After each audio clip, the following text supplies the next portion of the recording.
안녕하세요. 공장장 권한대행입니다. 오늘 2017년 1월 11일은 수요일입니다. 오늘 아침 무척 춥습니다. 지금 보니 서울 지역 기온이 영하 8도군요. 오늘 정오에도 일본 대사관 앞에는 위안부 할머니들이 모이실 겁니다. 1992년 1월 8일 시작한 수요 집회가 1265번째를 맞는 겁니다. 20만 소녀들이 끌려갔습니다. 그중 3분의 2가량은 전쟁터에서 목숨을 잃었다고 합니다.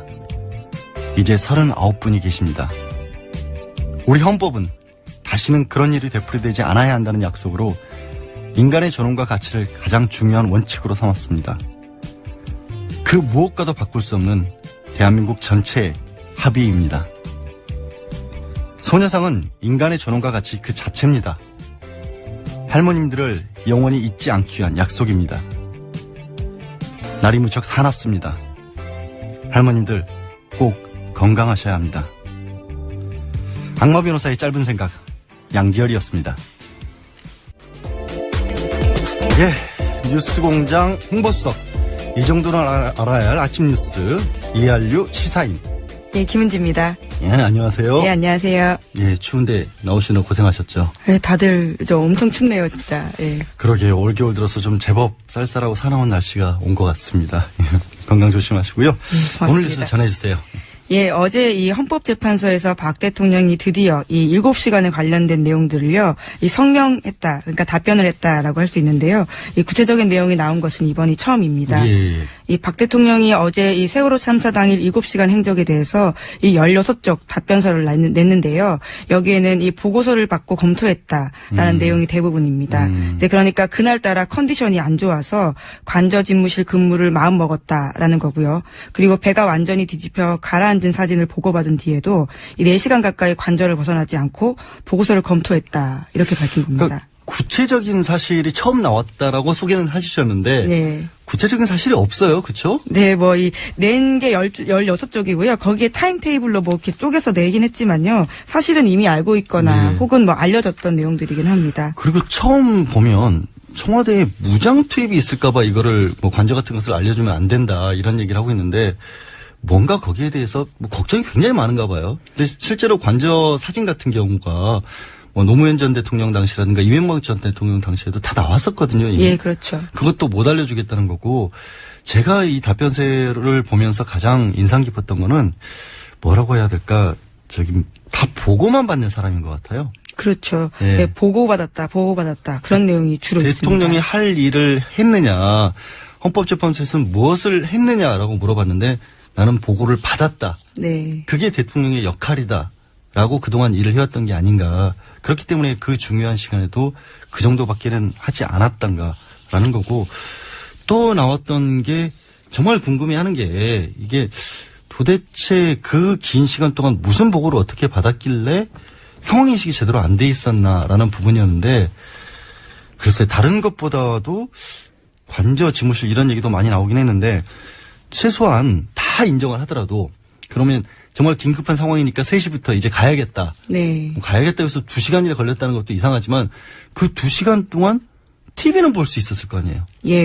그렇죠. 상식적으로 생각하면 그런데요. 이 피청구인, 그러니까 대통령 이 변호인 쪽에서 밝힌 바에 따르면요. 거기에는 TV가 없었다라는 겁니다. 그렇기 때문에 TV로서 상황을 파악하진 않았다. 그러면서 비서진들이 별도의 사무 공간이 있었고 거기에 텔레비가 있기 때문에 중요한 내용이 보도되면 직접 혹은 전화나 쪽지 메모로 보고하는 경우가 있었다. 이렇게 밝힙니다. 비서진들이 상황을 보고한다는 게 그 시각이 온 국민들이 세월호가 거꾸로 넘어가는 모습을, 물에 잠기는 모습을 보면서 정말 안타까워하고 발을 동동 구르고 있었는데, 그럼 그 비서진들은 한 번쯤 와서 대통령님 이것 좀 보세요, 이 말도 못했던 거예요?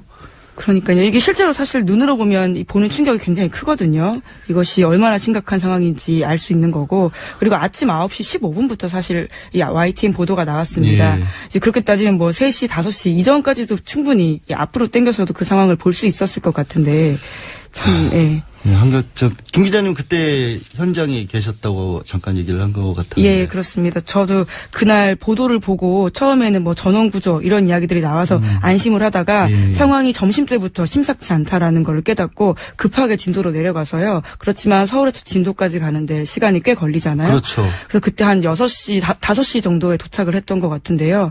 그때 이미 뭐 뱃머리밖에 남아있지 않았던 상황이고요. 이 물 밖에는요. 서울에서 진도까지 갈 때 꽤 시간이 걸렸다라고 하셨는데 청와대 관저에서 중대본까지 가는데도 시간이 꽤 걸렸었습니다. 하여튼 어제 그리고 인상적이었던 답변서의 그 표현들에 보면 관저 집무실이라는 얘기가 계속 나오는데 네. 그 관저 집무실에 관해서는 저희가 그 전문가분 그 관저 집무실에 대해서 잘 아시는 분의 인터뷰를 준비하고 있습니다. 나중에 들려드리기로 하고요. 다음 두 번째 뉴스는 뭐죠? 예, 이와 관련해서 박 대통령에 대한 또 해명이 하나 더 나온 건데요. 이 세월호가 물에 완전히 잠긴 참사 당일 오후에 이 학생들이 구명조끼 입었다는데 그렇게 발견하기 힘드냐. 네. 이렇게 말해서 굉장히 많은 사람들의 지금까지도 충격을 주고 있는 그렇죠. 발언이죠. 예, 이에 대해서 이 해명을 한 건데요. 이 배가 일부 침몰해서 선실 안에 침수됐더라도 학생들이 구명조끼를 입고 있으니 물에 떠 있을 것이므로 이 특공대가 투입해서 발견할 수 있지 않았냐라는 취지의 질문이었다라는 겁니다. 배 안에 예. 엄청나게 넓은 공간이 있고 그게 배 안에 무슨 수영장처럼 그게 만들어져 가지고 구명조끼를 입은 채 그 안에서 학생들이 떠 있었다라는 얘기인 거예요, 그게? 그렇게 들리는데요. 이 좀 황당한 상황 인식일 수밖에 없습니다. 왜냐하면 이런 이야기를 오후 5시 15분 정도에 이 중대본에 가서 하거든요. 그렇죠. 그게 TV 중계가 그대로 됐었고 예. 지금까지도 가장 도대체 이건 상황 인식이 안 됐던 게 아니냐라는 생각을 할 수밖에 없는 거였는데 그게 왜곡됐다라는 거잖아요. 전체 취지에는 그런 게 아니었는데 그 부분만 따가지고 마치 악마의 편집 이런 것처럼 자꾸 언론에서 문제제기를 한다. 그거에 대해서 설명이었던 거잖아요. 지금 말씀하신 게. 예, 하지만 그때 말씀처럼 생방송으로 대부분 국민들이 그 전체의 워딩들을 봤었고 그렇기 때문에 이게 마치 이제 의도적인 왜곡이나 악의적인 편집이라고 볼 수 있을까라는 생각이 좀 듭니다. 자, 언론인의 한 사람으로서 해명이 됐어요? 글쎄요. 그게 11시 반에 이미 뱃머리가 완전히 물속에 잠겼거든요. 그렇죠. 그러니까 상식적으로 생각을 해보더라도요. 그 뱃머리가 빼고 다 잠겨있는 상황에서 그 안에서 수영장처럼 아이들이 구명조끼를 입고 구조를 기다릴 수 있다라는 상황인식이라고 한다면요. 글쎄요. 좀 끔찍합니다. 정말로 그렇게 생각을 했더라면 그것도 문제네요. 사실은. 예. 알겠습니다. 네. 어제 또 굉장히 놀라운 뉴스가 하나 또 나왔죠. 큰 뉴스가. 예, 이 또다시 태블릿 PC입니다. 이 태블릿 PC가 한동안 화제가 됐었는데요. 이 제2의 최순실의 태블릿 PC가 나왔다라는 특검의 발표입니다.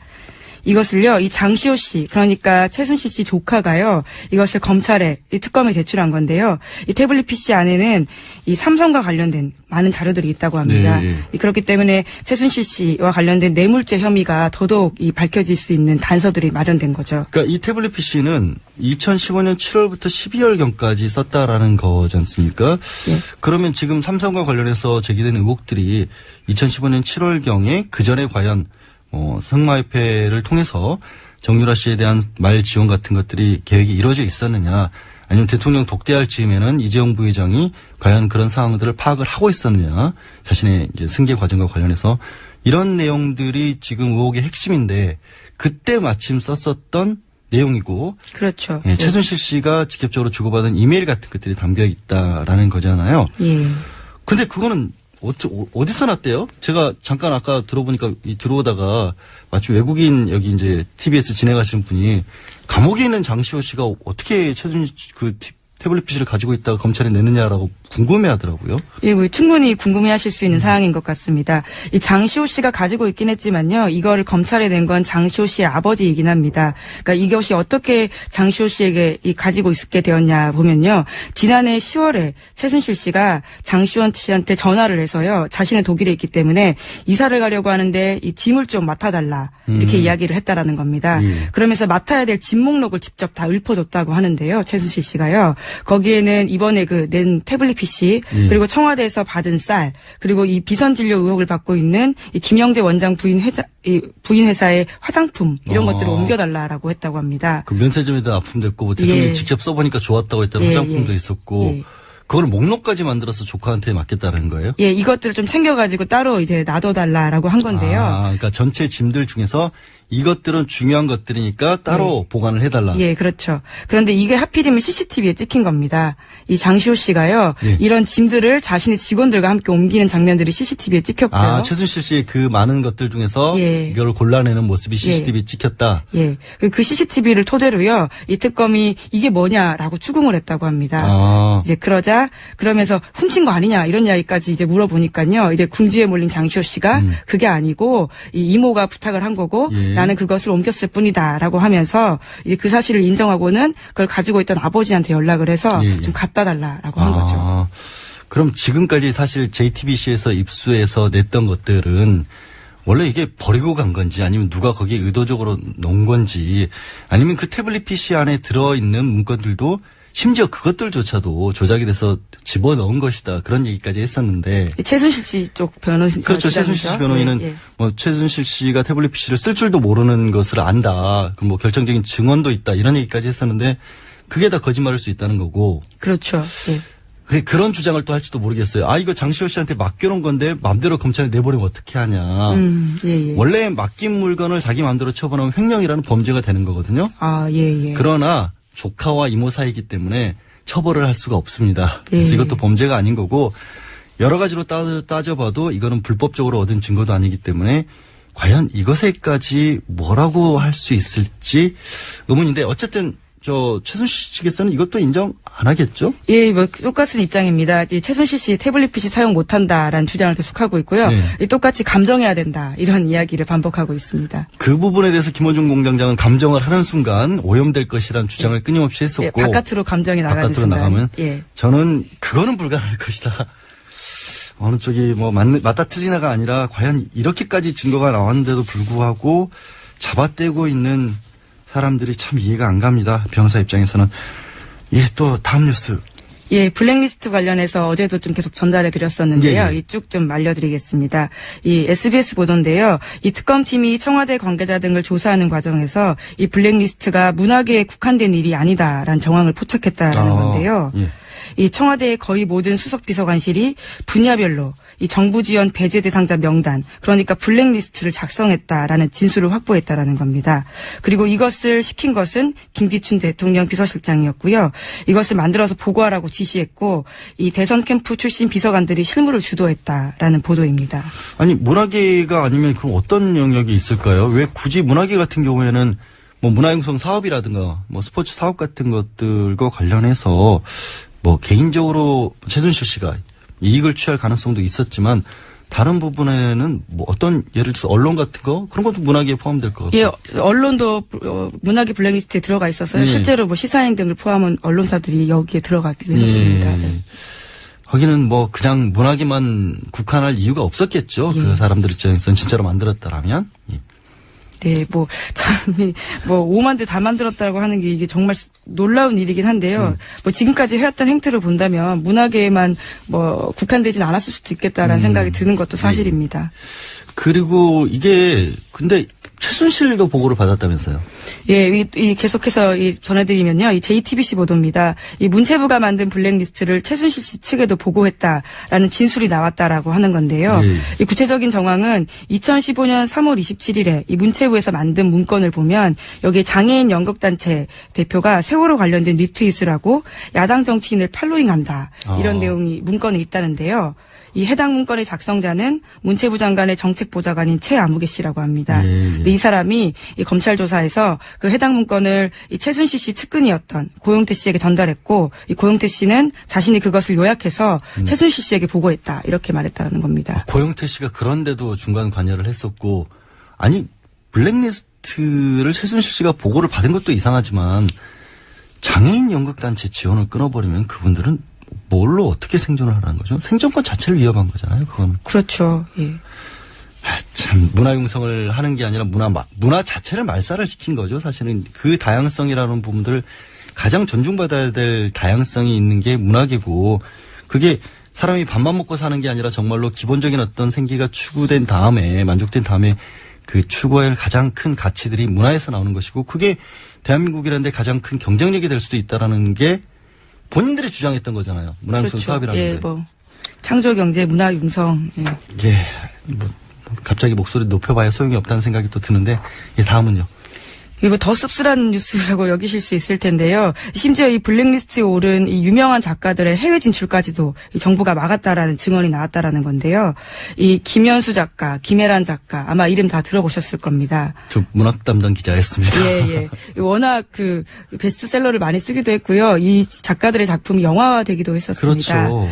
그런데 이 두 작가가 이 세월호 관련된 시국선언 등 블랙리스트에 포함됐었거든요. 아니 김현수 작가 글은 아시는 분은 이제 김현수 작가를 아시는 분은 이게 무슨 어떤 정치적 그런 뭐 뉘앙스를 띤 그런 글이라고 보기도 어렵고 굉장히 섬세하잖아요. 예. 이 김현수 작가 글은 이 여성 작가로 사람들이 착각을 할 만큼 그런 글들을 많이 쓰는 분인데 이걸 해외로 나가는 걸 아예 막았다. 번역을 못하게. 예, 2015년 11월에 미국 듀큐대에서 이 문학 행사 초청이 있어서 한국문화번역원에서 요청을 했었는데 두 사람은 위에서 싫어하기 때문에 초청 대상 될 수 없다. 이렇게 번역원 측에서 거부했다라는 겁니다. 위에서 싫어했다라는 거는 그 위는 어딜까요? 참 이해가 안 가는데 그러고 보니까 멘부커상을 한강 씨가 받은 것도 그냥 외국인 번역가가 직접 번역을 한 거였잖아요. 예, 그렇죠. 우리나라에서 찾아냈던 것이 아니고 우리나라는 문화융성을 하기 위해서는 해외의 도움이 필요한 나라로 만들어버렸습니다. 안타깝습니다.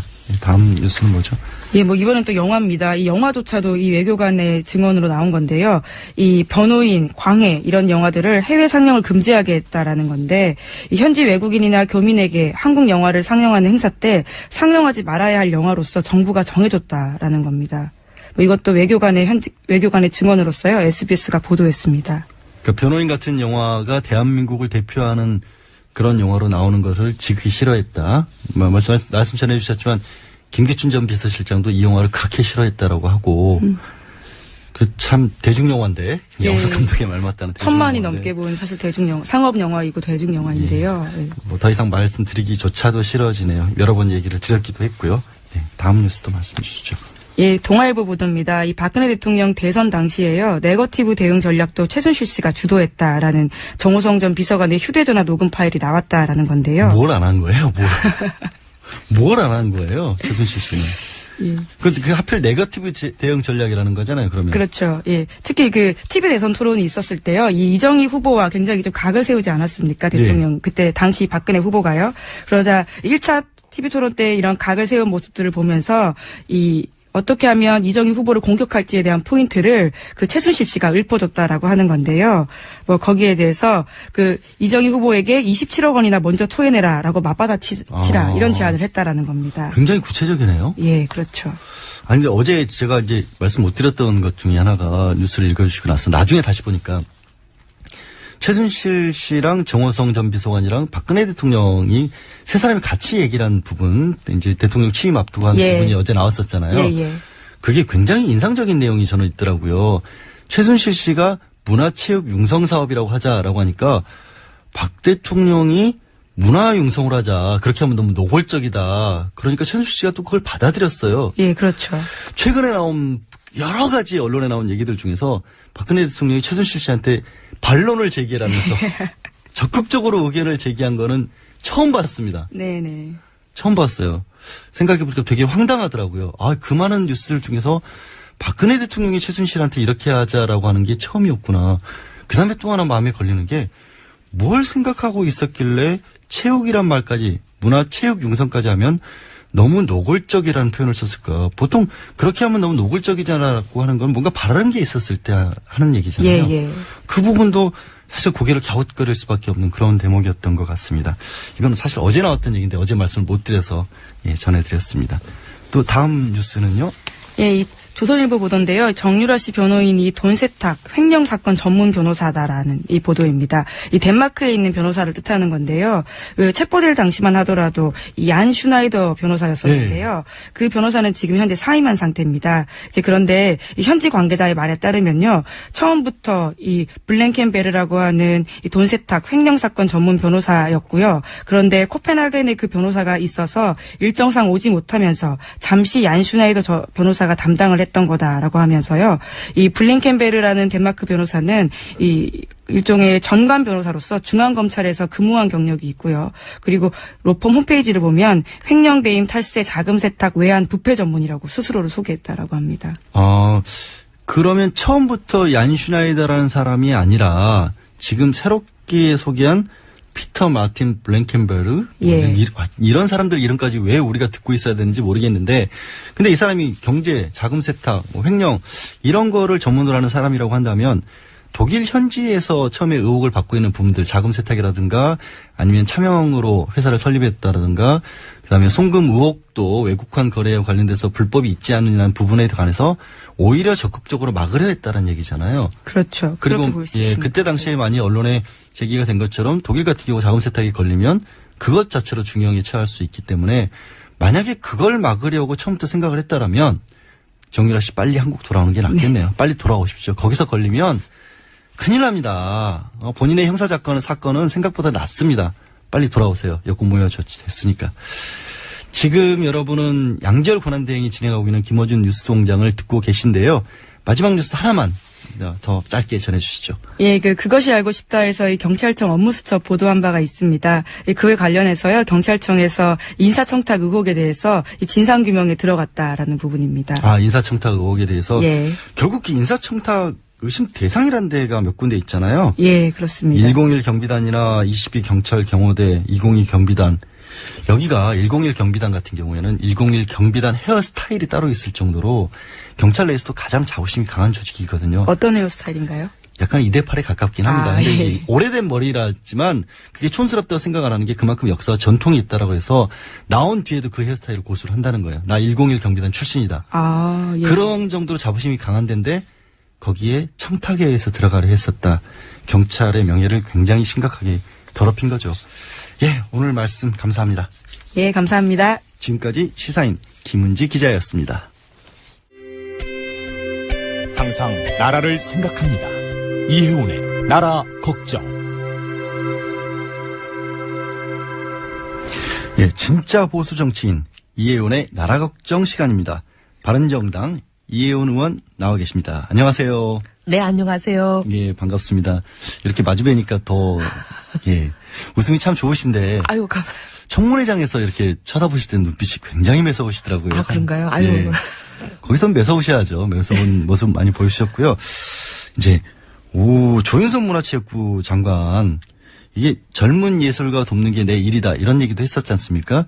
네. 그러면서 결국에는 이제 문화계 블랙리스트 있는 거는 사실상 인정을 했잖아요. 근데도 본 적은 없고 내가 만들지도 않았고 그거 하는데 관여도 안 했다. 그리고 사실은 중간에 빠져나갈 구멍도 만들었죠.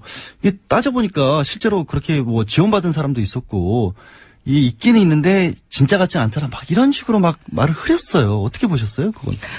어제 이제 청문회가 월요일 날 있었고 어제 특검발 보도를 보면은 블랙리스트라는 게 사실 제거해야 될 사람 명단이잖아요. 근데 이게 문화계에만 있었던 게 아니라 예. 여러 분야에 다 있었다.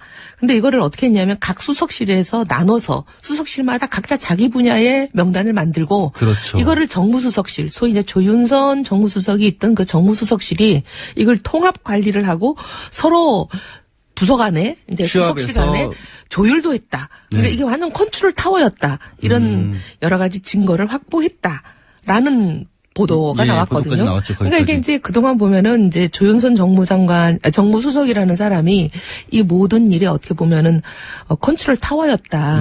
작성하는 데만 컨트롤 타워였던 게 아니라 정무수석 시절에는 작성하는데 이제 주범이었고, 그다음에 이제 문체부 장관으로 옮겨서는 이걸 실행하는데 주범이었다는 증언은 또 문체부 직원들, 부하 직원들이 지금 계속 국조에 와서 직원을 하고 있어요.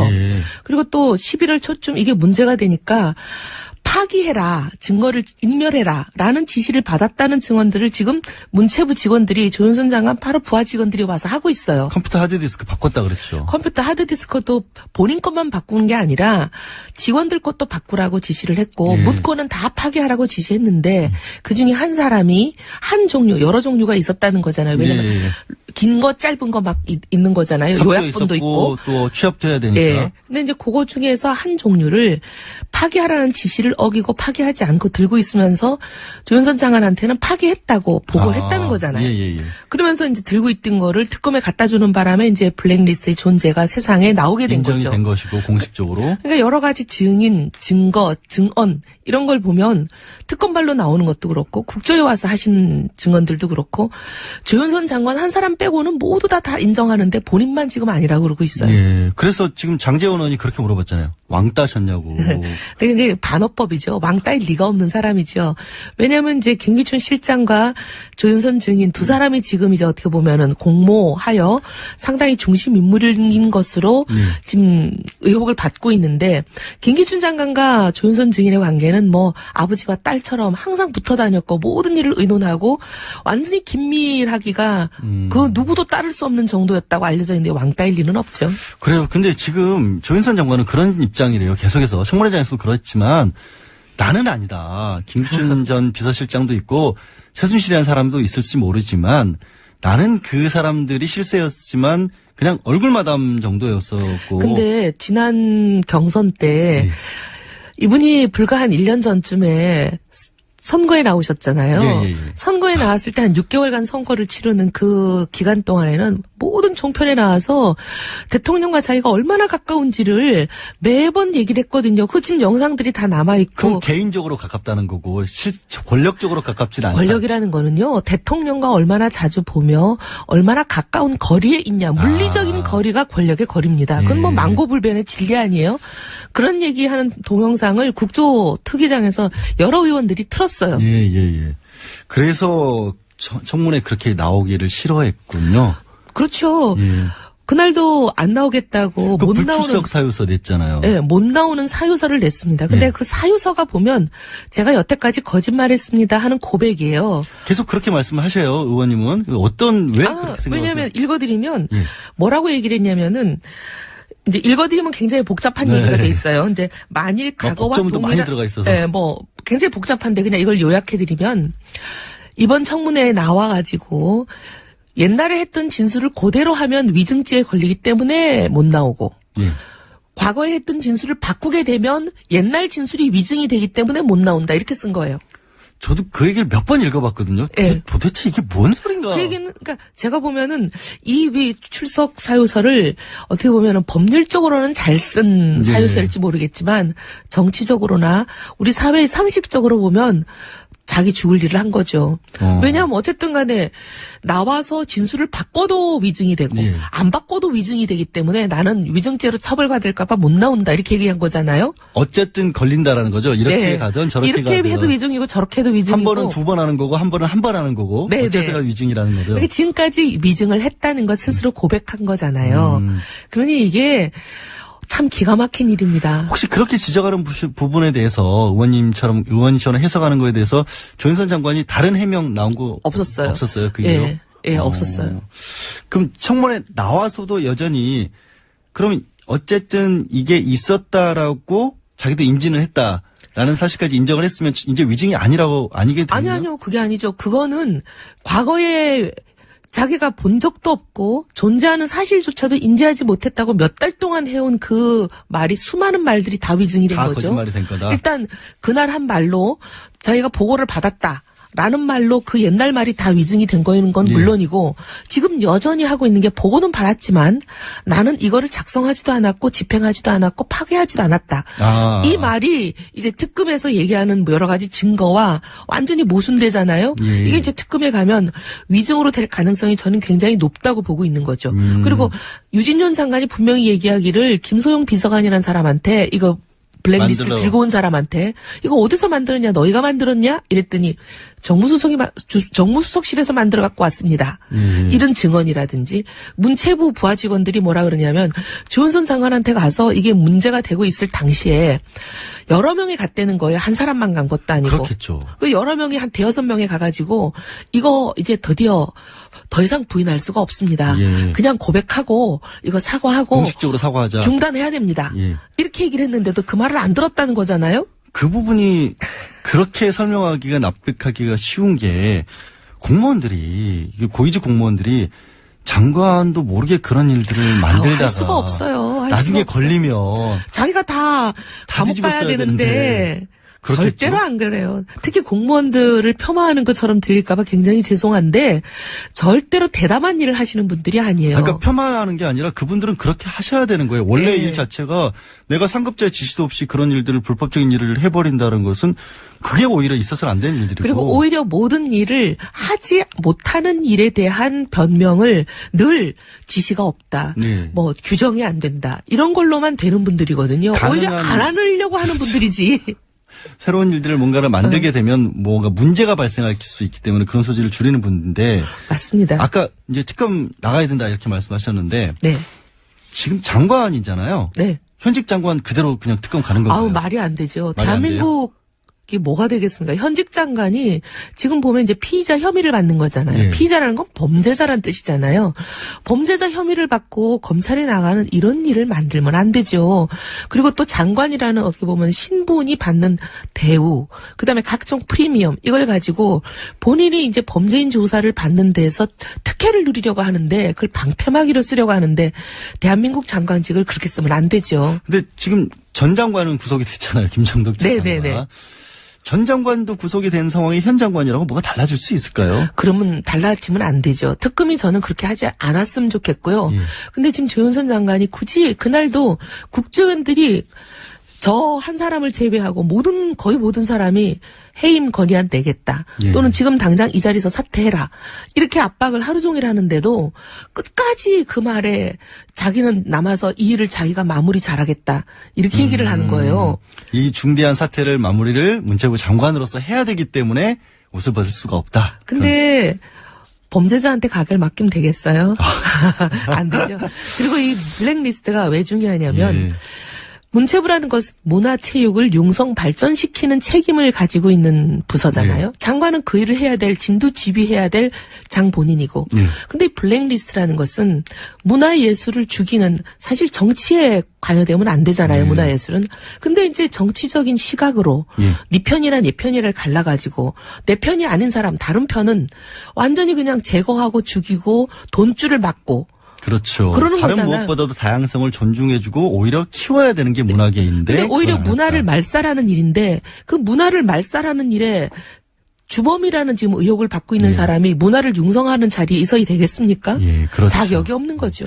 의원님을 위해서 아까 잠깐 범죄자라는 표현을 쓰신 거는 범죄자라는 의혹을 받고 있는으로 네. 제가 바꾸겠습니다. 네. 예, 여러분께서는 양지열 권한대행이 진행하는 김호준의 뉴스공장을 듣고 계십니다.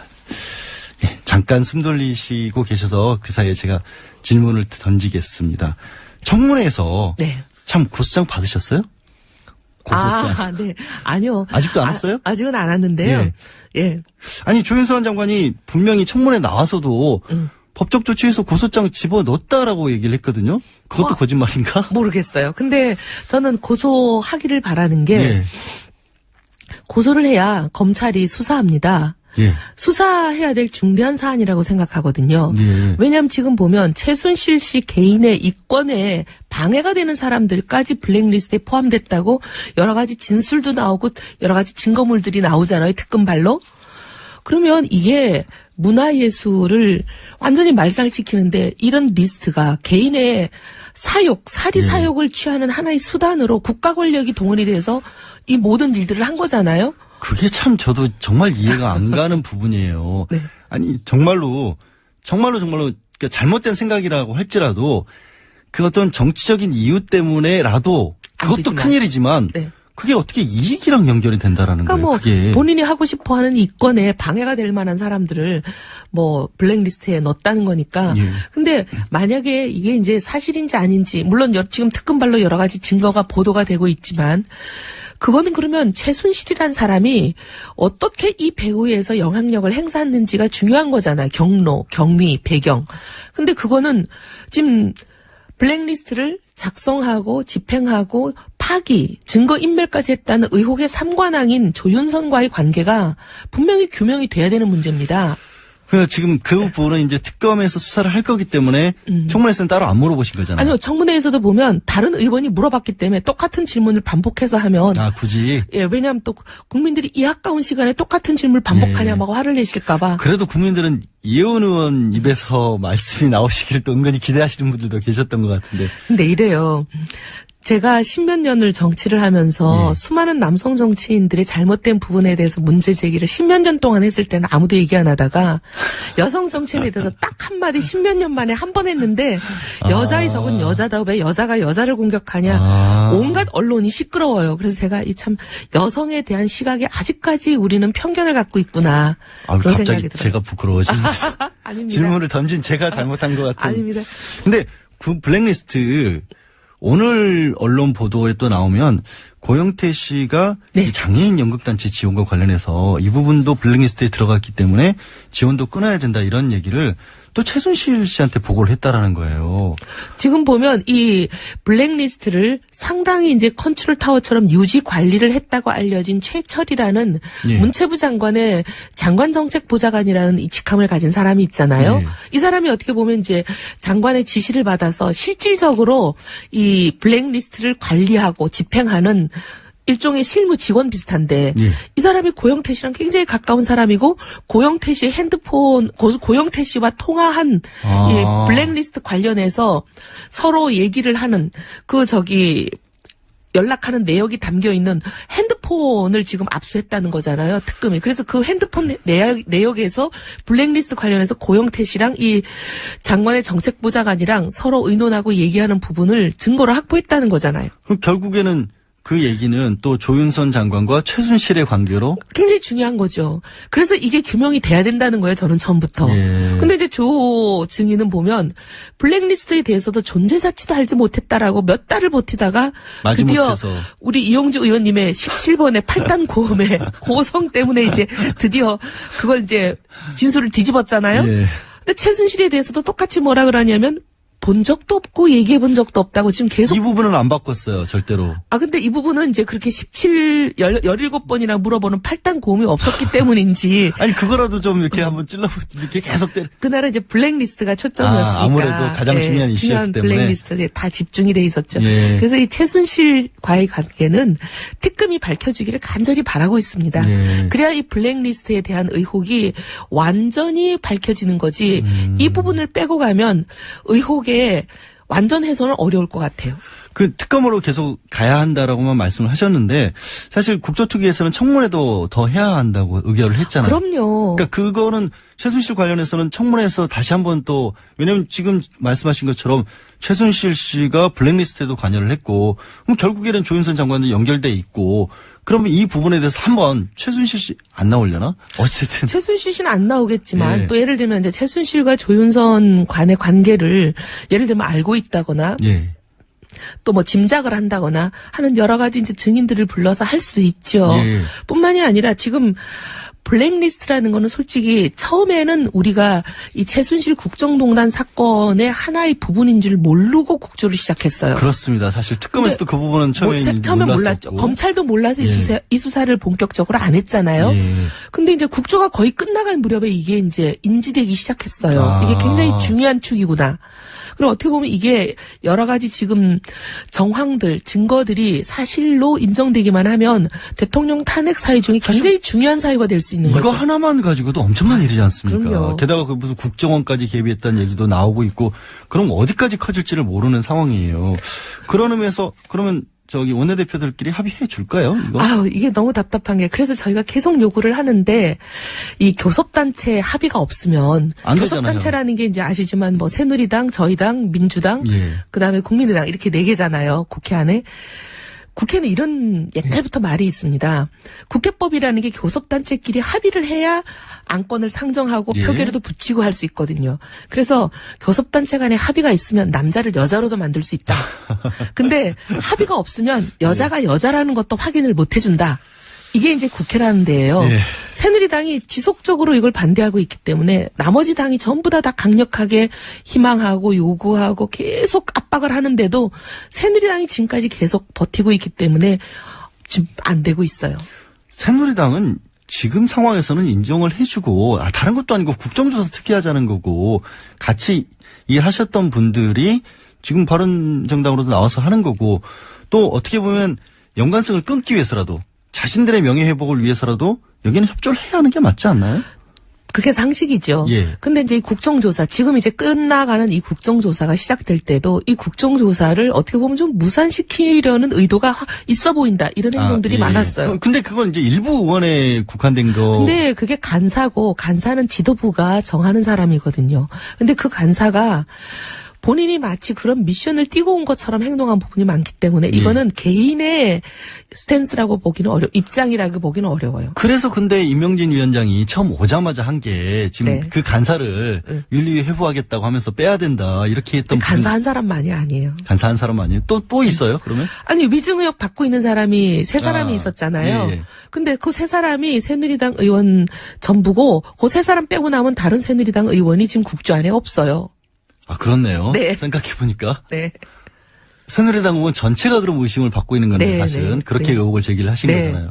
그러니까 위증 의혹이 이제 만약에 사실이라면 어쨌든 그 의혹 자체 이제 의혹의 단계이니까 그 의혹을 받고 있는 세 사람을 제외하면 새누리당 의원이 없습니다. 국정조사위원으로는. 지금은 결과적으로 그렇게 된 거잖아요. 예, 그러니까 예전에는 저희 바른정당 사람들이 다 나와버렸기 때문에. 홍영철 의원, 장재원 의원, 이혜원 의원님, 하태경 의원님 다 바른정당이 돼버렸네요. 네네. 아, 그 생각을 제가 생각이 짧았습니다. 네.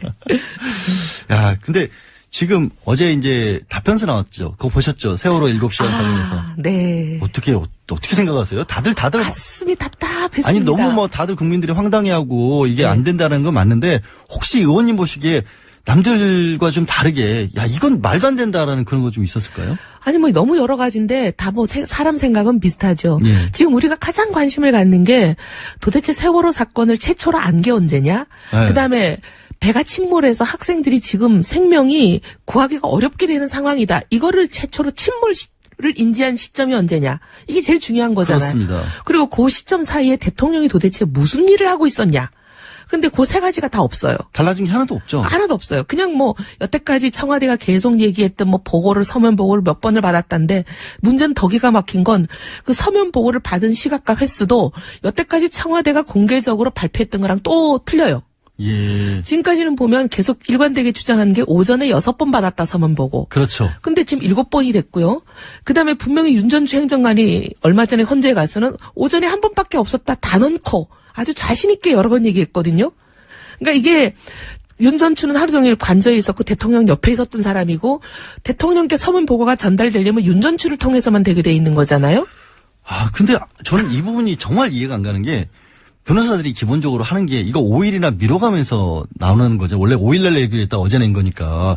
그런 아주 기본적인 사실관계들을 팩트 같은 거 청와대에서 홈페이지에 올려놓은 거 이런 거랑도 비교를 해가면서. 그러니까 기가 막혀요. 이건 뭐 초등생도 아니고 초등생들이 이게 화내겠어요. 이게 왜 틀린지 왜 그 진실이 아닐 가능성 때문에 그렇죠. 왜냐하면 진실을 얘기하면 초등학생이 그냥 답변서를 작성해도 사실과 쉽죠. 부합합니다. 예. 근데 진실이 아니면 뭐 박사 아니라 노벨상을 받은 사람을 데리고 와서 작성을 해도 어딘가 허점이 나오고 틀리게 돼 있는 거죠. 아직까지도 뭔가 감추고 있는 부분들이 있기 때문에 계속해서 그렇죠. 틀린다. 그리고 분명히 윤전추 행정관의 진술에 의하면 안봉근도 점심 먹으러 나갔고 예. 본인도 없었다는 그 12시에서 2시 사이 아무도 없었거든요.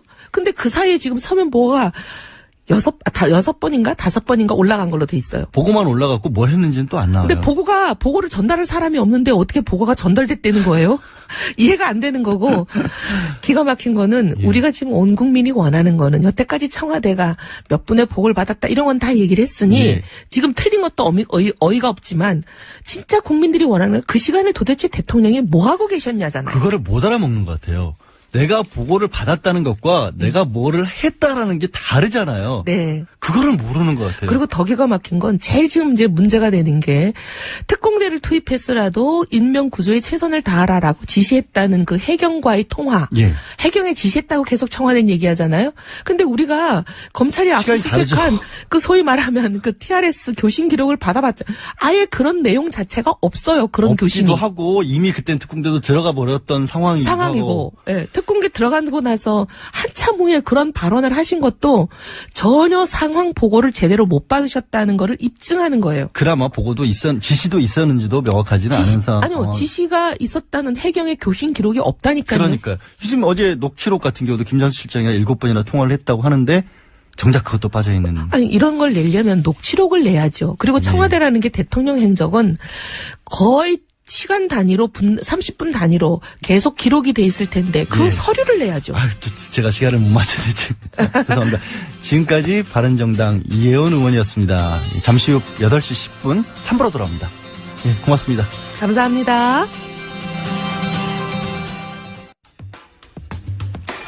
예, 원래 제가 게스트로 나와서 공장장이 진행하는 코너 법대로 합시다였는데 오늘은 제가 진행을 하다 보니까 아주 특별한 분을 모셨습니다. 지난주에 제가 공장장과 함께 센츄리 클럽이라는 전문 용어를 설명드렸죠. 한 달에 100회 이상 방송을 하는 변호사 중에서 유일한 센츄리 클럽 가입자십니다. 백성문 변호사 자리에 나와 계십니다. 안녕하세요. 네, 안녕하세요. 예. 근데 이렇게 있으니까 참 어색하네요. 되게 이상하죠? 굉장히 이상해요. 근데 지금 뭐 공장장 자리도 좀 노리시고 있다는 소문이 있어서. 근데 MC한테, 이 진행자한테 질문을 먼저 하세요. 아니, 그런 소문이 있다고요. 소문이 있는 거는 물어보는 거에 대답을 하세요. 청취자분들도 궁금한 게 있을 테니까. 별로 궁금하지 않으실 것 같고요.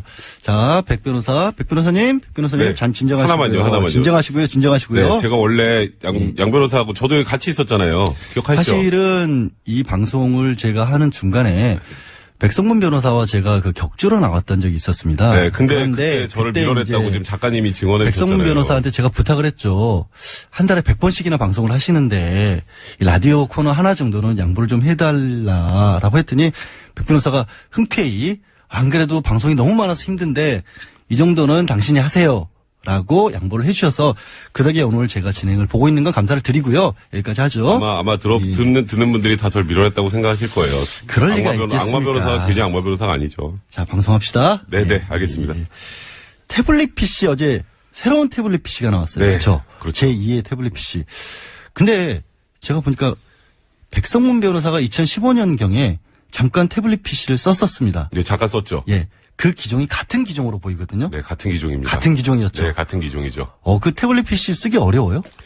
쉽죠. 핸드폰 쓸 줄 알면 다 쓸 수 있습니다. 그러니까 같은 기종의 그 계열에 있는 같은 회사의 스마트폰을 쓸 줄 알면 그것도 쓸 줄 안다고 봐야겠죠. 쉽게 말해서 큰 스마트폰이죠. 그렇죠. 별로 다른 게 없는 거죠. 당연히 쓸 줄 아는 거죠. 그러면 최순실 씨는 계속해서 부인을 했는데 네. 최순실 씨가 못 쓴다라는 게 말이 안 된다는 게 거기서 증거가 되는 거잖아요. 명확하게 증거가 되는데 여전히 최순실 씨는 태블릿 PC를 못 쓴다고 하고 있어요.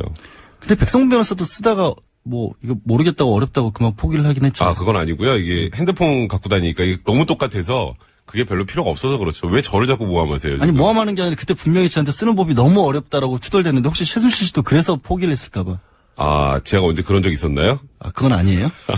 근데 이번 거는 장시호 씨가 제출한 거잖아요. 네. 그죠? 근데 장시호 씨가 이렇게 얘기를 했어요. 독일에 있는 이모가 연락을 해서 우리 집에 가서 요것 좀 챙겨놔라. 그래서 태블릿 PC, 청와대 쌀 이건 왜 갖고 나오라고 그런지 잘 모르겠는데요. 그리고 존 제이콥스라고 김영재 그거를 원장의 지금 입수 격리를 아까 브리핑 시간에 해버렸어요. 죄송합니다. 다 했어요. 다 했는데 네. 제가 정말 신기한 거는 그렇게 꼼꼼하게 따져가면서 지시를 했던 것 중에 태블릿 PC가 들어가 있었는데 그렇죠. 그러면 정말 중요한 가치가 있다는 거 아니겠어요? 그렇죠. 그 중요한 거를 중요하다는 걸 아마 장시호 씨도 알았으니까 이거를 덜컥 냈을 거 아닙니까? 그렇죠. 특검에서 뭐라 그랬을까요? 어떻게 얘기를 했을까요? 그러니까 특검에서는 장시호 씨한테 사실 태블릿 PC를 내라고 말 못했겠죠. 왜냐하면 태블릿 PC를 장시호 씨가 갖고 있는지 몰랐을 테니까. 일단 처음에.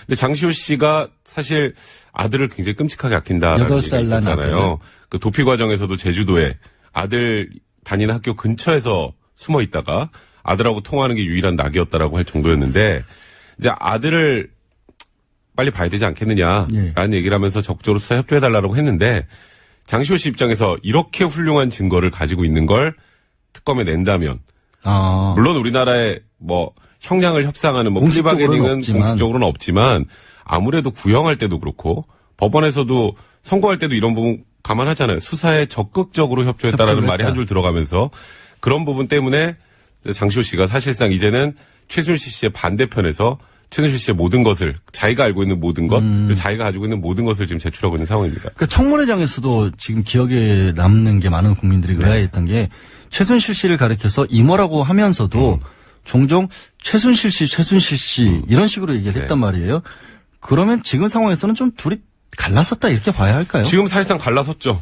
지금 최순실 씨 측에서 굉장히 격분했다고 하더라고요. 장시호 씨가 그 소식을 듣고 태블릿 PC를 냈다는 소식을 듣고. 근데 본인 거 아니라 그러는데 왜 격분했는지 그건 잘 모르겠는데 아직도 본인 거 아니래요, 이것도. 그러니까 본인 게 아니라면서 격분하는 이유를 모르겠다. 그러니까 나를 음해하는 거다. 음해하는 거다. 네, 음해.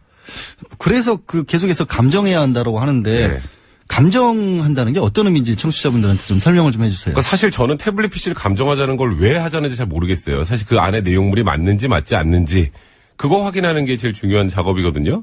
그러니까 증거는 원래는 증거가 태블릿 PC가 아니라 그렇죠. 태블릿 PC 안에 들어가 있는 서류들이라는 거잖아요. 그러니까 그걸 뭘로 감정을 한다는 건 잘 모르겠으나 지금 일관되게 최순실 씨가 얘기를 하는 건 일단 뭐 두 개 다 태블릿 PC는 자기가 아니라고 하니까 이 태블릿 PC가 다른 사람 건데 그 안에 뭔가가 조작이 됐다 취지인 건지 아니면 그 내 건지 다른 사람 건지 밝혀달라는 건지 굉장히 모호해요. 아니 이경재 변호사는 정확하게 그 안에 들어가 있는 서류들이 누군가 의도적으로 집어넣었다라고 그러니까 집어넣었으면 그 서류가 사실이 아니고 위조됐다가 아니잖아요. 다른 걸 집어넣었다는 거예요. 그렇죠. 다른 데 있던 서류를.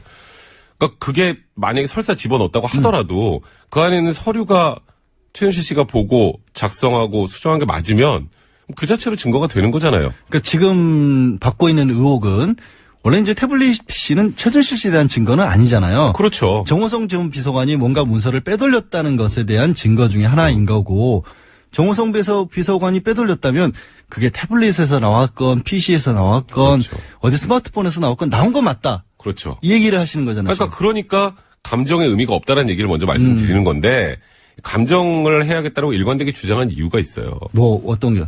정치적인 의도죠. 법적인 의도는 아니에요. 이거는. 그러니까 사실 양절 변호사도 변호사니까 아시잖아요. 자꾸 저한테 질문하셔서 제가 좀 어색하긴 한데 생각해보면 이 태블릿 PC가 질문하는 게 어색하다고요. 제가 물어보고 싶은데 좀 이따 제가 좀 물어볼게요. 평소에 하던 대로 하세요. 그러니까 태블릿 PC가 사실 이제는 최순실 씨한테는 말씀하셨던 것처럼 증거자료도 아님에도 불구하고 계속 감정을 하자라는 이유는 지금 촛불 반대 집회라는 표현을 쓰겠습니다. 그것도 뭐라고 하시더라고요. 그래서 촛불 반대 집회 측에서 보면 태극기 들고 나오시는 분들 있잖아요. 그분들이 다 이 주장을 해요. 태블릿 PC가 JTBC가 조작을 해서 없던 사실을 만들어서 그래서 지금 우리 박근혜 대통령을 음해한다. 라는 표현을 쓴단 말이에요. 검찰도 거기에 편을 들고 있고. 네, 검찰도 편을 들고 있고 좌편향된 모든 언론들이 박근혜 대통령 죽이기를 하고 있다. 이게 지금 프레임이에요. 근데 좌편향된 모든 언론들이 그동안 뭐 이른바 보수로 분류됐던 언론들까지도 다 좌편향됐다라고. 그러니까 본인들 편이었을 때는 아무 말도 안 하다가 지금 갑자기 진실이 좀 나오니까 좌편향됐다. 그러니까 이건 완전 이념 대결로 가기 위해서 그 수단으로 태블릿 PC의 그 감정 여부를 지금 자꾸 문제 삼고 있는 거거든요. 그러니까 이게 뭔가 의도성이 있다라고 보니까 변호사인 제 입장에서 볼 때 굉장히 불쾌한 거죠. 불쾌하다. 사실 지금은 이제 제가 양절 권한대행이 진행하고 있는 김어준의 뉴스공장을 여러분들께 듣고 계신데 뉴스공장 김어준 원래 공장장은 감정을 주장하는 이유가 그렇게 감정을 해서 외부로 빼돌리고 나면 뭔가 그 외부에서 틀림없이 조작이 있을 것이다. 라는 걸 주장을 하고 있는데 저는 그건 끝까지 아니라고 했거든요. 아니에요. 백 변호사는 어떻게 생각해요? 아니죠. 아니죠, 그거는. 그건 아니죠. 그건 좀 너무 나가신 거예요, 총수가. 이런 식으로 총수를. 공장장입니다. 공장장. 예. 이런 근데 식으로 그게 비싸시네. 그 부분에 대해서 고개를 끄덕이시라는 분들이 많은 게 실제로 청취자분들 문자를 보내실 때도 계속 공장장 말이 맞다고 지지하는 분들도 있어요. 상황을 아무것도 못 묻겠다라는 거예요. 그러니까 특검이 이번에 입수한 것조차도 이것도 어떤 식으로든 아마 공격을 할 겁니다. 벌써 시작했습니다. 그러니까 그 공격을 예를 들어서 백 변호사가 공격을 하면 어떤 부분을 가장 취약하다 공격을 할 것 같아요? 그러니까 지금은 취약하고 안 취약하고 문제가 아니라 제일 확실한 방법이 있어요. 내게 아니다. 그냥 내게 아니다. 네, 그게 지금 가만 보면요. 최순실 씨 같은 경우에는 태블릿 PC도 태블릿 PC지만 그 영상 안에 의상실에서 윤 전 총장관 뒤에 있는 것 모든 국민이 다 알잖아요. 이 윤 전 총장관 아십니까? 처음 보는 여자입니다. 그 왜 그러는지 아세요? 그래야 다음부터 질문을 못 해요. 뭘 물어봐, 그러면 거기다가. 그렇죠. 이제 그 영상을 야심차게 이제 검찰에서 딱 보여주면서 아냐고 확인한 다음에 어떻게 알았냐, 무슨 역할 했냐, 이렇게 질문이 나가야 되는데 처음 보는 여자입니다 하면 더 이상 질문할 수가 없잖아요. 처음 보는 여자한테 시집가라고. 그게 제일 확실한 공격 방법이에요. 지금 최순실 씨 입장에서는. 아예 그거밖에 방어할 수 있는 게 아예 원천적으로 끊어버리는 그렇죠. 것밖에 없다. 내게 아니다라고 해야 그 안에 있는 게 뭐가 나오든 모른다고 할 수 있잖아요. 아까 백성문 변호사가 사실 밖에서 잠깐 얘기를 할 때 이런 얘기를 했어요. 이러다가는 정유라 씨가 들어오면 저 아이는 내 딸이 아니다. 그럴 수도 있다는 생각이 듭니다. 요즘에는. 최순실 씨는 지금 변호사가 생각하기에는 법률적으로 완전히 역행하는 거잖아요. 네. 이렇게 객관적으로 확실한 증거까지 다 내게 아니다. 나는 이 여자도 모른다. 난 이 사람 모른다라고 하면 법원에서 나중에 판단을 할 때 반성을 하지 않는다라는 취지로 더 중형을 선고하는 게 일반적이라 이렇게 안 하는 게 정상인데 왜 이렇게 할까요? 그걸 왜 나한테 물어보세요? 제 질문 한 번만 드려보려고. 그러니까 지금. 제가 지금 한번 다시 물어보려는 게 그거였어요. 바로 뭐냐면 정호성 전 비서관의 그 검찰 법정에서도 부인을 하는 바람에 검찰에서 이렇게 물어봤잖아요. 아니 이게 지금 박근혜 대통령에 대한 재판이냐 아니면 정호성 비서관에 대한 재판이냐라고 했고 최순실 씨 같은 경우도 그렇게 명백한 증거까지 부인을 하면 사실 변호사들이 고집 피우는 의뢰인들 설득해서 꺾어서 인정할 건 인정합시다라고 가는 게 우리 형사재판할 그렇죠. 때 기본 업무잖아요, 솔직히. 근데 이걸 다 부인하고 있는데 왜 그러는 거예요, 도대체? 심지어 자백한 것도 다시 뒤집고 뒤집었잖아. 있잖아요. 그러니까 조금 전에 아까 대답하셨네요. 박근혜 대통령을 위한 박근혜 대통령을 그 위한. 재판인 거예요, 지금 사실상. 그럼 그 이유가 뭐냐면 지금 박근혜 대통령 탄핵 심판 진행되고 있잖아요. 그렇죠. 근데 박근혜 대통령만 살면 그러면 우리도 살 수 있다. 그거 아니면 우리는 빠져나갈 방법이 없다. 저는 근데 그렇게 결심을 했다고 생각을 해요. 그러면 헌법재판소 탄핵을 가면 네.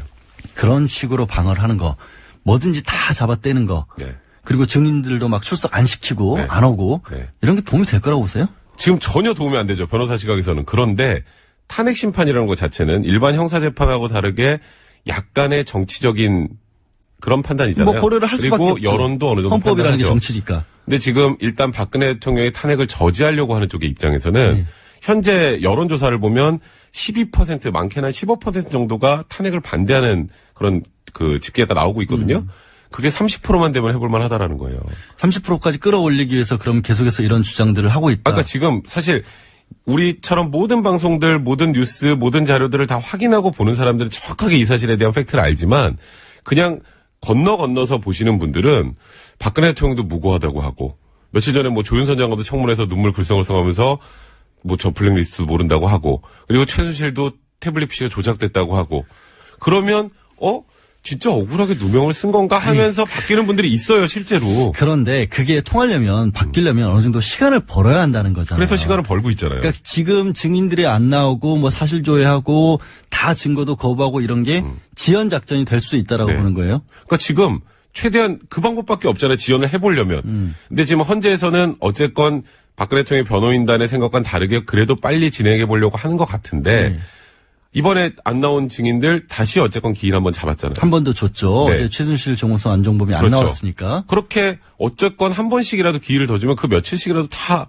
기한이 늘어나게 되는 거잖아요. 그러니까 지금 백성문 변호사는 헌법재판이 길어져야 한다고 얘기를 하시는 거잖아요. 아니죠. 제가 길어져야 된다는 게 아니라. 그건 아니에요? 그럼요. 예. 길어져야 된다는 건 아닌데 길어질 길어지게 수 있다. 만들려고 지금 하고 있는데 지금 조금씩 길어지고 있죠. 현실적으로. 그러는 사이에 정치적으로 어떻게든 이 영향력을 바꿔서 세를 모아보겠다. 그런 지금 보면 얘기죠. 주말에 촛불 집회, 촛불 반대 집회 할 때 보면 뭐 요즘에 뭐 다수결로 밀어붙이는 거 위험하다고 하시는 분들이 우리가 더 많아졌다. 이런 얘기 하고 있잖아요. 그 부분에 대해서는 경찰이 어떻게 집계를 했는지 모르겠지만 지난 토요일에는 반대 집회 분들이 더 많다라는 얘기까지 했고요. 다시 그 태블릿 PC를 좀 몇 가지만 더 짚어봐야 될 것 같은데 그 안에 들어가 있던 내용도 우리가 좀 주목을 해야 할 것 같아요. 그 안에 삼성과 주고받은 이메일이 들어가 있다. 여기까지 나왔어요. 그러니까 지금 삼성과의 뇌물죄 관계에 굉장히 중요한 자료가 될 것 같아요. 일단 언론을 통해서 확인이 된 거는 그 얼마 전에 모 언론이랑 인터뷰됐던데 독일의 집사라고 하는 데이비드 윤 씨 있죠. 예. 데이비드 윤 씨하고 독일 코레스포츠 설립 과정에 관련된 그런 자료들이 들어있어요. 첫 번째. 근데 그 코레스포츠가 어떤 회사냐면 삼성에서 그 승마와 관련해서 컨설팅 계약을 했던 220억짜리 계약을 했던 회사예요. 호텔에서 사진도 찍었고 네, 그렇습니다. 계약하는 거. 그 회사가 설립된 과정, 그다음에 박원호 승마협회 전무하고 이메일을 주고받는 내용, 그게 이제 뭐 삼성에게 돈을 입금받아야 된다는 취지의 내용들. 그러면 삼성이 지금 계속 좀 어쨌건 지금 강요에 의해서 이거는 강요된 행위라고 지금 주장하고 있는 부분이 뒤집혀질 만한 증거라는 얘기가 지금 특검 쪽에서 나오고 있습니다. 그러니까 뇌물죄를 인정하기 굉장히 유효한 증거가 될 수 있다. 그러니까 굉장히 의미 있는 자료다라고 지금 특검이 생각하고 있는 것 같습니다. 지금 애매한 게 2015년 7월이라고만 그렇죠. 나왔는데 과연 7월 초인지 7월 말인지 과연 정말로 그 내용에 최순실 씨가 그동안은 최순실 씨가 받은 거 위주로 나왔잖아요. 그렇죠. 만약에 그 안에 최순실 씨가 적극적으로 이러저러한 것을 해라. 여태 이제 정호성 녹취 파일에 나온 것처럼 뭔가 지시하는 듯한 내용 그런 게 나와버리면 훨씬 더 큰 게 되겠죠. 그렇죠. 아니 그러면 말 그대로 빼도 박도 못하는 증거가 되겠죠.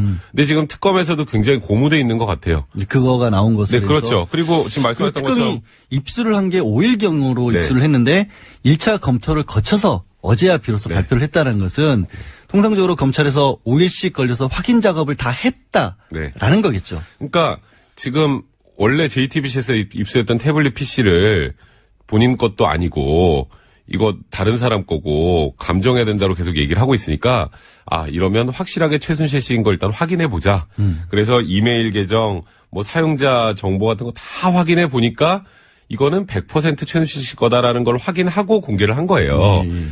이러면 최순실 씨도 부인 못하겠지라고 했는데 그러자마자 바로 부인을 하고 있는 거기에 거죠. 관해서는 뭐 부인하는 절차에 대해서 아까 얘기를 했고요. 마지막으로 짧게 하나만 더 여쭤볼게요. 어제 굉장히 많은 사람들이 놀라워했던 것이 세월호 7시간에 대한 박근혜 대통령 대리인단의 답변서였습니다. A4 용지 16장이었던가요? 그 답변서 변호사 입장에서 잘 된 거예요? 안 쓰니만 못한 답변서죠. 백성문 변호사가 써도 그보다는 더 잘 쓸 수 있을 것 같다?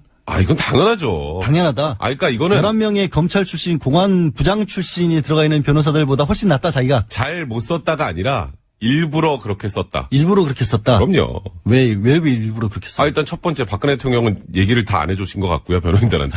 첫 번째. 못 만났다, 의뢰인을. 만나도 제대로 얘기 안 해주시는 거. 저번에 신년 기자회견 할 때 보셨잖아요. 기자 간담회 할 때. 거기에다가 지금 일단 제일 중요한 것을 알리지 않는 상태에서 어떻게든 구성을 하려다 보니까 어쩔 수 없이 이렇게 쓸 수밖에 없었던 것 같아요. 사실 저는 이 답변서 16장 필요 없고요.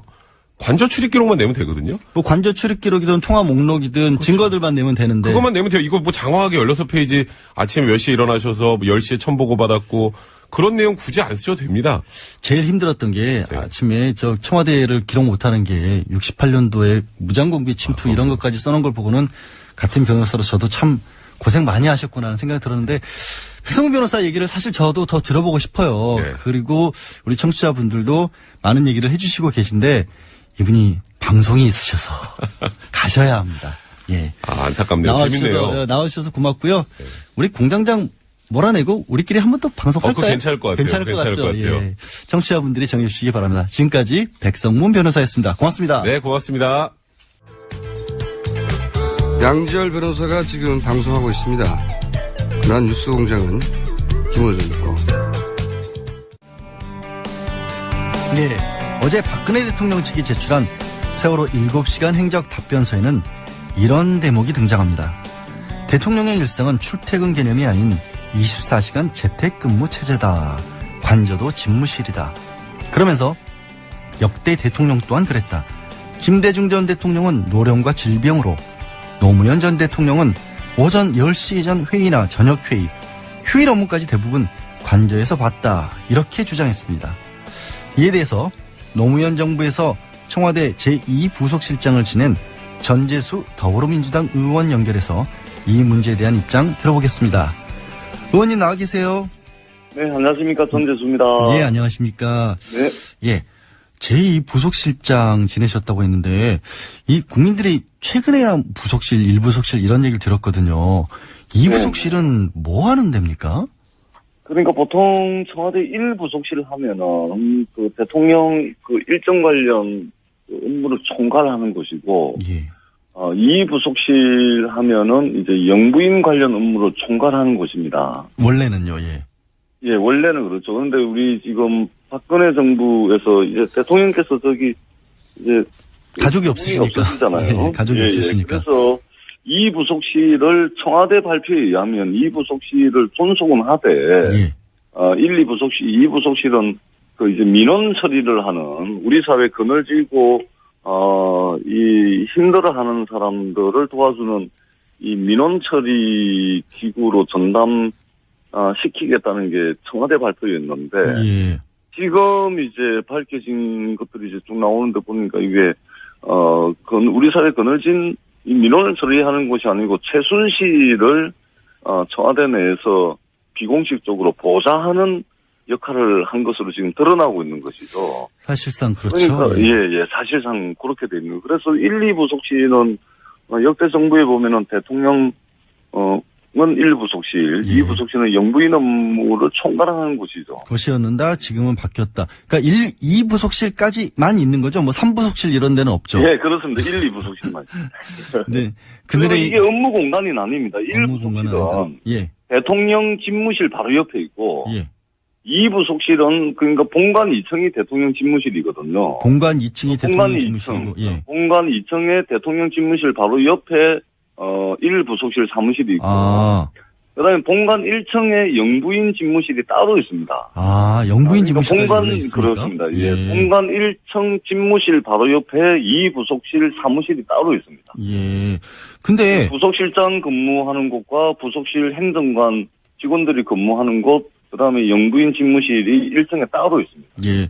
지금 말씀은 그러면 부속실도 집무실 옆에만 있었다는 얘기인데 어제는 관저 집무실이라는 표현이 있었어요. 그리고 노무현 정권 때도 노무현 전 대통령도 관저에서 일을 봤다. 관저에 집무실이 있었습니까, 그러면? 그러니까 어제 이제 박근혜 대통령 쪽 대리인단이 이제 현재 제출한 자료를 보면 예. 그날 공식 일정이 없었고 그다음에 박근혜 대통령의 공식 일정이 없었고 대통령의 컨디션이 좋지 않았기 때문에 그날 관저에 있었다. 예. 이거 아닙니까? 근데 그 뒤에 계속 집무실이라는 말을 붙였어요. 관저 집무실. 그러니까요. 예. 관저 집무실이라고 보여요. 그러니까 뭐냐면은 지금 청와대는 예. 관저가 어떤 곳이라는 것을 자기네 스스로 이야기를 했습니다. 즉 공식 일정이 없었고 예. 컨디션이 좋지 않았기 때문에 관저에 있었다. 관저는 바로 이런 곳입니다. 그러면 공식 일정이 그럼요. 자기네들이 관저가 어떤 곳인지 알면서 관저 집무실이라는 표현을 쓰는 것은 앞뒤가 관저와 집무실이 같이 이렇게 관저 집무실 이렇게 쓸 수 있는 성격의 것이 아닙니다. 절대적으로 관저에는 집무실이 없습니다. 노무현 정권 시절에도 관저에는 없었다는 거죠. 아유, 그럼요. 예. 그러면 만약에 자기네들이 제출한 이야기대로 공식 일정이 없었고 대통령의 컨디션이 좋지 않았기 때문에 이런 곳이 관저입니다. 편하게 쉬는 곳. 예. 그 답변서 자체가 앞뒤가 안 맞는다라는 말씀이셨는데 그렇죠. 예. 혹시라도요. 이번 정권 들어서서는 박근혜 대통령은 새로 집무실을 관저에도 만들었을 수도 있잖아요. 그러면은 자기네들이 본관 지금 박근혜 대통령 측이 이 답변서에 이거를 제출을 했겠죠. 예를 들면 집무실이 새로 생겼거나 리모델링을 했거나 했으면 예. 관저 리모델링 한 증거를 제출을 했겠죠. 예, 그러니까 뭐냐면 관저에 들어가면 내실이 있거든요. 내실. 그러니까 내실. 대통령 내분이 기거하는 식사하시고 주무시고 뭐 또 책도 좀 보고 보고서도 보고 하는 편안한 공간인데 안방 같은 데라는 말씀이시죠? 그렇죠. 그 안에 가면은 침실하고 서재밖에 없어요. 야, 침실하고 서재. 그러니까요. 지금 자기네들이 지금 집무실이라고 이야기하는 거를 제가 알고 있는 범위 내에서는 청와대 경험하신 분들 대부분 다 알겠지만 서재를 이야기를 하는 것 같아요.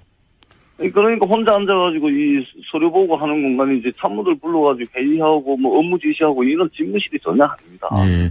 그러면 어쨌든 지금 의원님 말씀으로서는 혹시라도 집무실을 만들었다라면 리모델링을 했다라는 그런 설계도나 도면이라도 하나 내면 된다. 그렇죠. 그거 제출하면은 그야말로 관저 집무실 이야기를 할 수 있겠죠. 그러나 철사 관저에 리모델링을 해가지고 집무를 볼 수 있는 공간이 있다 하더라도 대통령의 집무 공간과 사생활하는 공간은 엄격히 구분이 되어 있습니다. 예로 들면요. 예.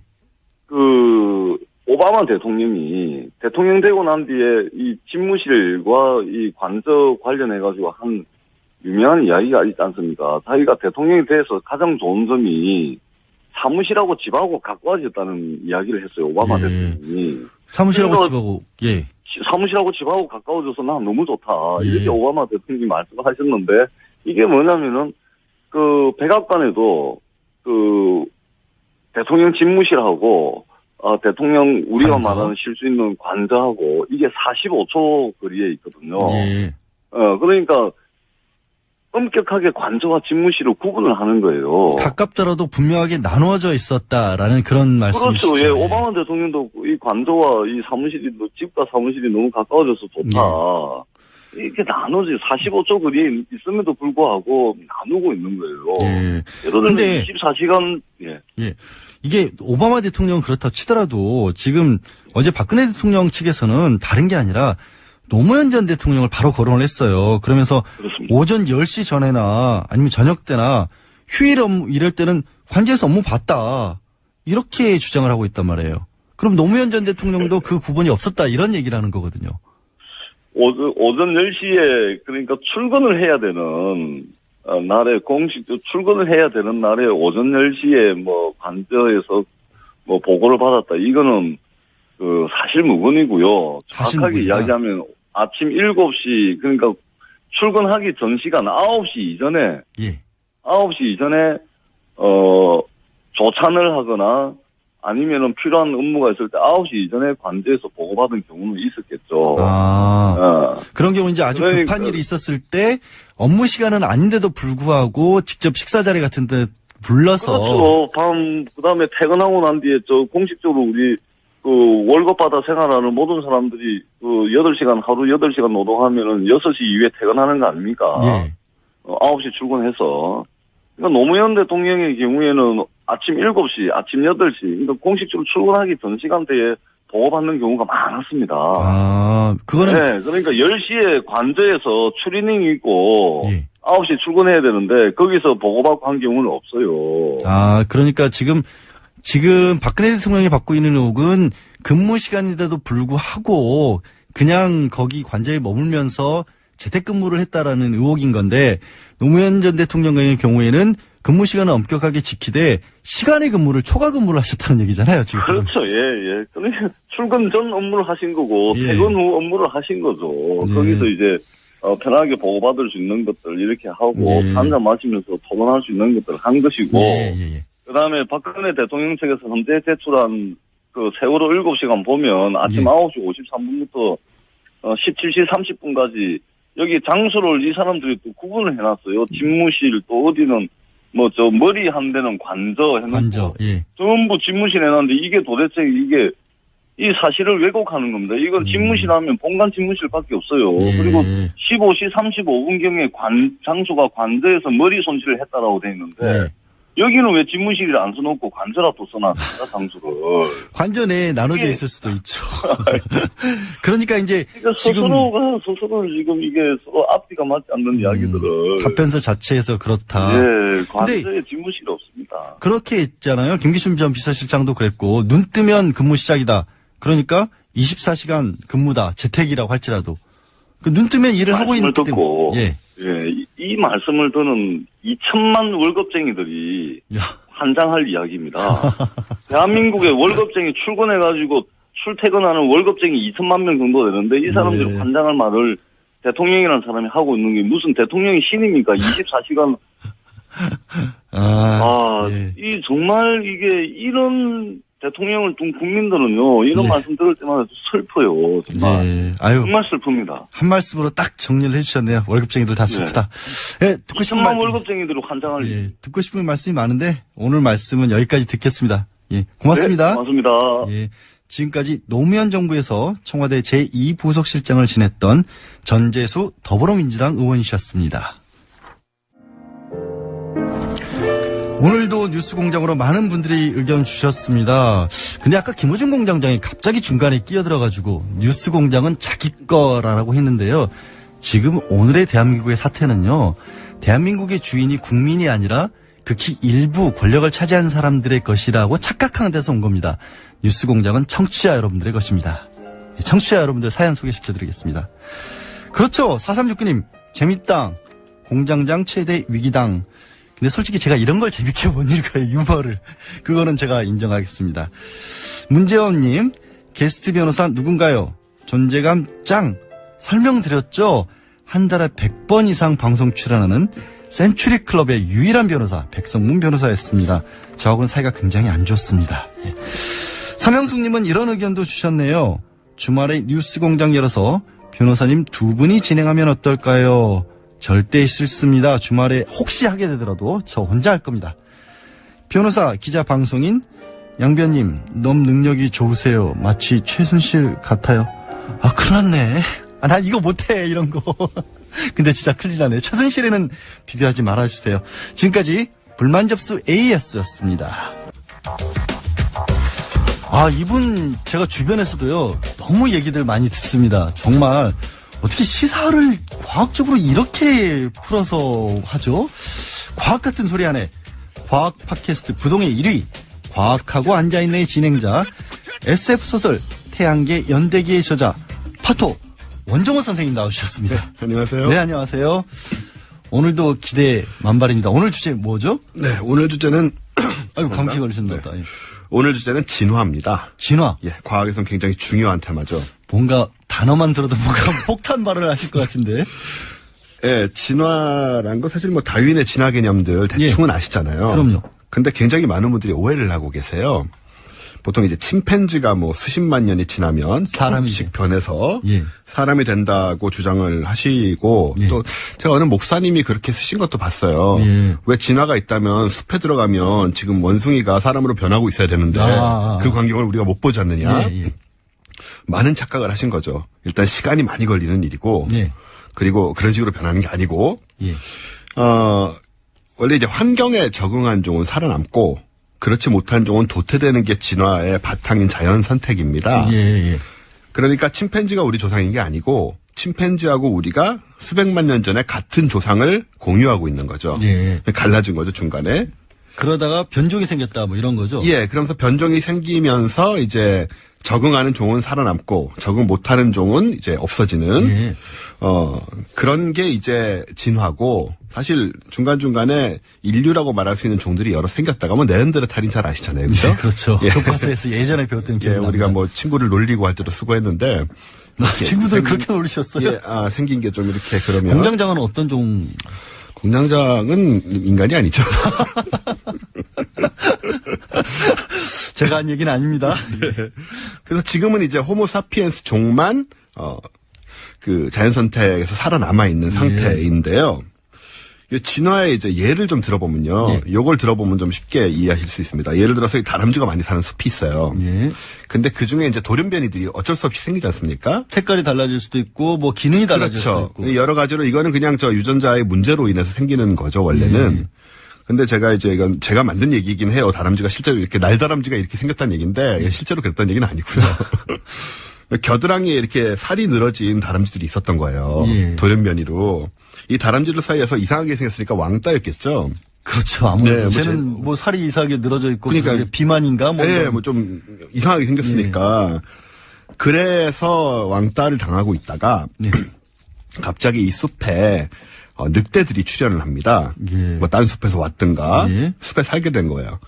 그러니까 보통 다람쥐들은 나무를 많이 타고 다니지만 땅에도 내려오잖아요. 그렇죠. 먹을 것 나무 떨어진 거 주워 먹어야 하니까. 뭐 여러 가지 상황들이 있을 수 있는데 그럴 때 이제 늑대들이 다람쥐를 잡아먹기 시작을 한 거죠.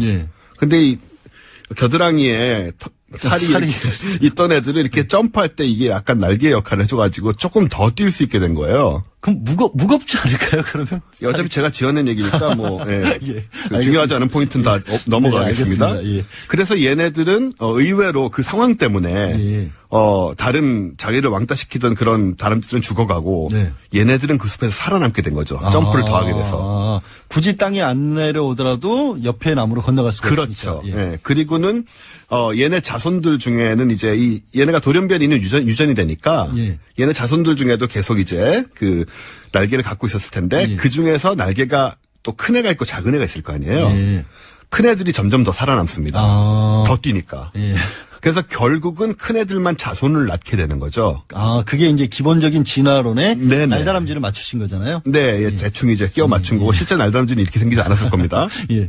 그래서 이제 그런 식으로 가다 보면 이 숲에는 주로 날다람쥐들이 겨드랑이에 긴 넓은 살을 달고 있는 날다람쥐들이 남게 돼서 날다람쥐란 종이 새로 생기는 거죠.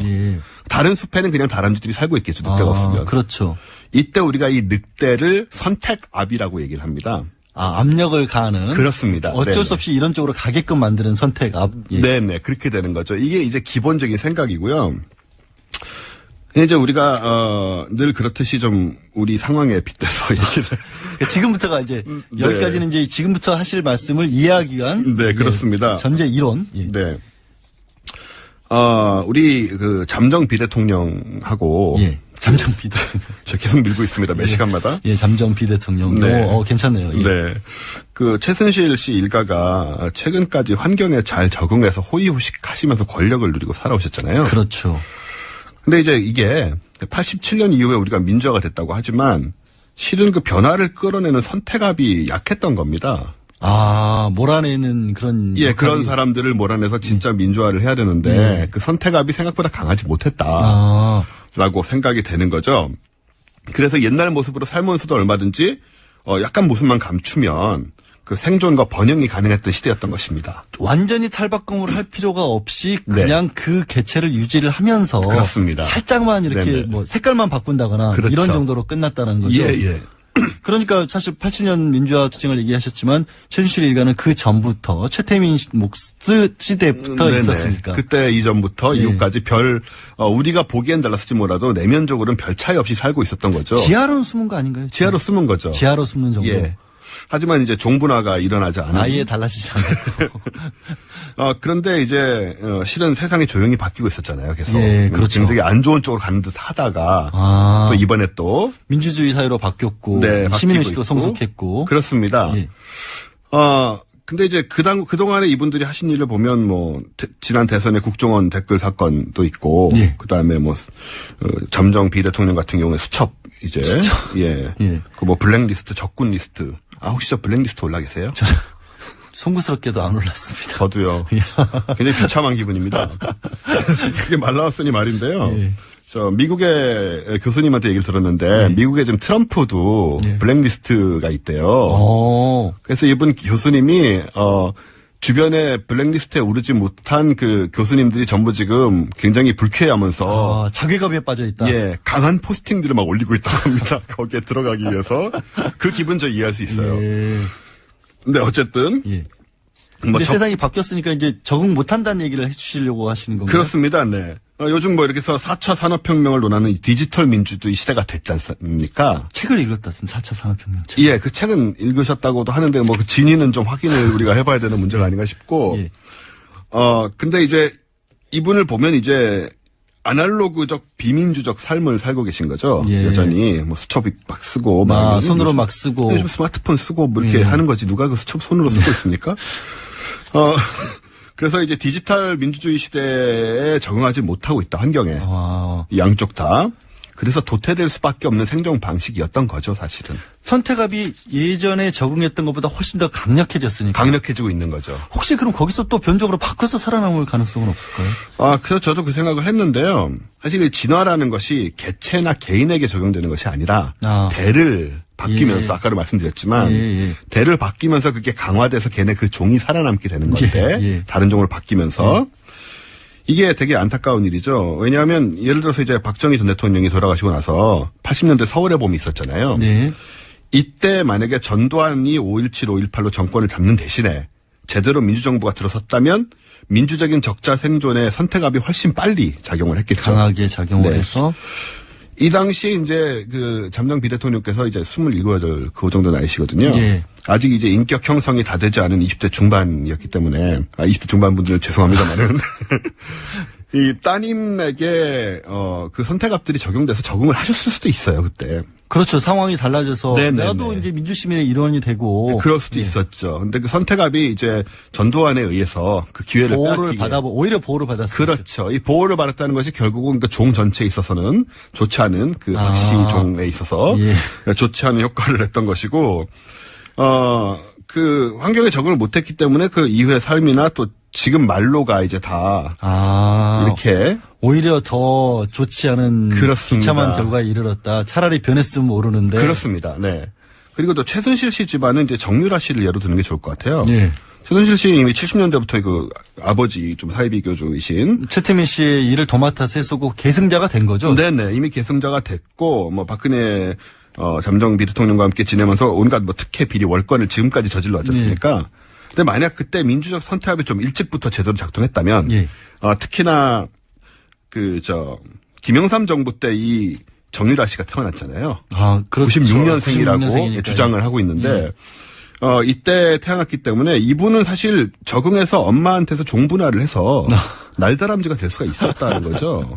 완벽한 새로운 개체로 태어날 수 새로운 있었는데. 종으로 태어날 수 있었는데 그 기회를 또 제대로 못 얻고 그렇기 때문에 지금 박 씨, 최 씨 이쪽 종 전체가 지금 폐족을 맞는 상황에 도달을 한 겁니다. 더 이상 유지가 안 되겠죠? 네, 자연 선택에서 도태되는 상황이 되고 만 거죠. 그럼 이제 멸종으로 가는 건가요? 멸종이란 말 조금 뭔가 좀 그렇긴 한데 폐족이라는 요즘 말을 많이 쓰길래 제가 폐족이라는 표현을. 그러니까 더 이상 그런 부류가 남아 있어서는 안 된다는 의미에서. 그렇습니다. 그런 의미에서 또 얘기를 드리자면 요즘 과학계에서는 인류세란 말을 많이 씁니다. 인류세요? 네, 이게 뭐냐면 옛날에 이제 고생대, 중생대, 신생대 이런 이제 지질시대 얘기를 많이 했잖아요. 지금은 홍적세 사기인가 뭐 그런데요. 따지면 학교에서 이런 말들은 대충 배우셨을 거예요. 지질시대.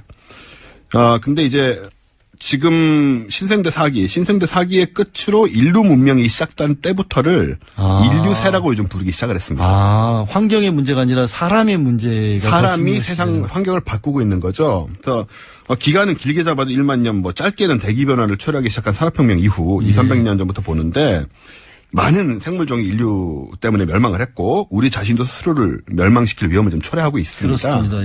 그래서 저런 명칭을 이제 비공식적으로 쓰고 있는데 그런 의미에서 우리나라는 지난 30년 이상 뭐 태민세에 이은 순실세를 살고 있었다고 할 수 있고 이제 민주주의 선택값에 의해서 적응하지 못하고 욕심만 한없이 커진 순실세 계통의 생물들이 서서히 멸종을 시작할 때가 아닌가.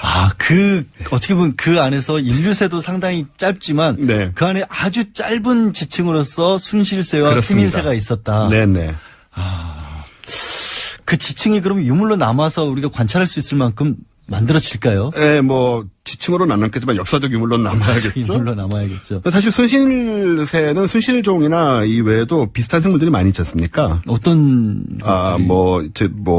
대기업 밀착해서 유착해서 서로 네네. 이게 다 이제 사실 다 순실종의 생물들인데요. 이 민주주의 자연 선택의 위대한 힘으로 결국 이들도 도태의 길을 가게 될 것이라고 저는 믿고 싶습니다. 예, 알겠습니다. 제가 이제 좀 정리를 하자면, 이게 변화가 차라리 빨리 왔었으면은, 이게 바로 없어지거나, 아니면 살아남을 수 있고, 새로운 종으로 거듭날 기회가 있었는데, 그렇습니다. 엉뚱하게도 보호를 했고, 그게 유지가 되는 바람에, 오히려 폐족의 위기에 처한 순실세로 남을 지경에 이르렀다. 네, 이게 진화의 이 힘이라는 거, 그런 것들을 우리가 잘 이해를 하고, 적응하는 삶을 살아야겠습니다. 고맙습니다. 늘 교훈을 주시는 지금까지 과학과 사람들의 원정우 대표셨습니다. 고맙습니다. 감사합니다. 오늘로 사흘째 권한대행 5분의 3 과반수를 넘겼습니다. 어떤 의미인지는 청취자 여러분들께서 잘 아실 겁니다. 저는 내일 다시 반드시 돌아옵니다. 지금까지 권한대행 양지열이었습니다.